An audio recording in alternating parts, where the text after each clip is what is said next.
ఒకవైపు SC ST కేసులు పెట్టు, ఇంకొక వైపు హైకోర్టు అంటే కుదరదు. కాబట్టి ఖచ్చితంగా అట్లాంటి వాళ్ళని నిజాయితీగా ఎవరైనా తింటే ఎస్సీ ఎస్టీ సోదరులు అక్రమంగా ఎవరైనా బెదిరించినా భౌతిక దాడి చేసినా ఎస్సీ ఎస్టీ కేసులు పెట్టాలని మేమే ముందు ఉంటాం. కానీ అక్రమంగా మీ సోదరులు మీ రక్త సంబంధికులు బీసీల మీద కేసులు పెట్టవద్దని చెప్పాను. ఆ జైలు ముందర కూడా నేను ఒక గంట సేపు దీక్ష చేశాను.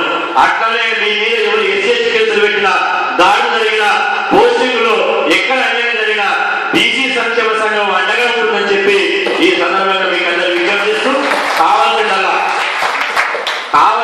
మనం ఏం చేయవలసిన అవసరం లేదు. ఎప్పుడు పిలిపించినా ఇంత కొద్ది షార్ట్ పీరియడ్ లోనే ఇంత పెద్ద ఎత్తున బీసీ ఉద్యోగులు వచ్చారు. వాస్తవానికి ఇక్కడ వచ్చిన వాళ్ళు 100 మంది ఉండొచ్చు, 100ల సంఖ్యలో ఉండొచ్చు. ఈ రోజు పెన్షన్ల పక్కన చాలా పళ్ళ మీద నిలికపోయారు.